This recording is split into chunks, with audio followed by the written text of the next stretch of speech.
Hi hello friends, இன்றைக்கி நம்ம என்ன வீடியோ பார்க்க போகிறோன்னா, ஏத்தம்பழத்தை வச்சு நம்ம ஒரு ஹெல்த்தியான ஒரு ஸ்நாக்ஸ் தான் செய்ய போகிறோம். வாங்க எப்படி செய்யலான்னு பார்க்கலாம். நமக்கு ஒரு 6 பழம் நாங்கள் எடுத்திருக்கோம். 6 பழத்தை குட்டி குட்டியாக கட் பண்ணி நம்ம ஆவியில் போட்டு ஃபஸ்ட்டு நம்ம ஒரு 10 நிமிஷம் வேக வச்சுக்கணும். வேக வச்சு முடிச்சுட்டு கேழ்வரகு மாவு கொஞ்சம், அப்புறம் அரிசி மாவு கொஞ்சம், ரெண்டையும் எடுத்துட்டு நம்ம அதுக்கு கூட நெய்யையும் சேர்த்துக்கலாம். ஃபஸ்ட்டு தேங்காவும் நம்ம ஒரு முறி திருவி வச்சுக்கலாம்.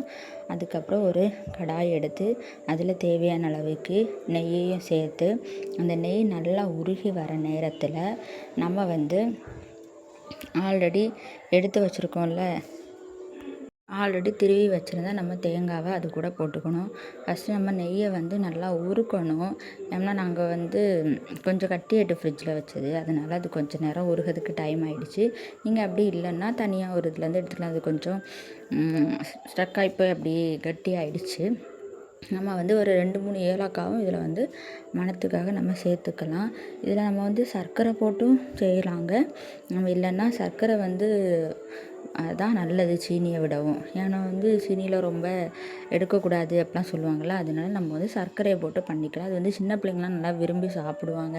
நம்ம தேவையில்லாத ஸ்நாக்ஸ்லாம் வாங்கி கொடுக்குறது, இந்த மாதிரி வீட்டில் இருக்க பொருள்லாம் வச்சு நம்ம ஹெல்த்தியாக நம்மளே ஒரு ஸ்நாக்ஸ் ரெடி பண்ணலாம். இதுக்கு நம்ம வாழைப்பழத்தை அப்படியே நம்ம பனஞ்சு போட்டோம்னா அது கொஞ்சம் கட்டியாக இருக்கும். இதே நம்ம வேக வச்சு போட்டால் கொஞ்சம் மசிக்கிறதுக்கு ஈஸியாக இருக்கும். அதுக்காக தான் நம்ம நெய் கூட தேங்காவையும் போட்டு நம்ம நல்லா வதக்கி முடிச்சதுக்கப்புறம் நம்ம இனிப்புக்கு ஏற்ற மாதிரி சர்க்கரை எடுத்துருக்கோம். அந்த சர்க்கரையும் நம்ம போட்டு நல்லா கிளறிக்கலாம். எதுக்குன்னா நம்ம ஸ்நாக்ஸ் செய்யும்போது 2க்கு நடுவில் வைக்கிறதுக்காக.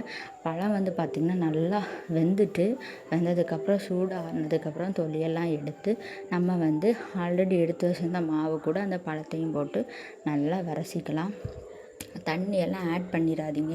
ஏன்னா பழத்தில் நம்ம விரசும்போது அது கொஞ்சம் தண்ணி பதம் கண்டிப்பாக அதில் இருக்கும். அதுக்காக நம்ம அதையும் அதுக்கு கூட போட்டு விரசும்போது கரெக்டான பதத்தில் வந்துடும். இப்படி உருட்டி நீங்கள் இலை இருந்துச்சுன்னா இலையில வச்சு நீங்கள் செஞ்சுக்கலாம்.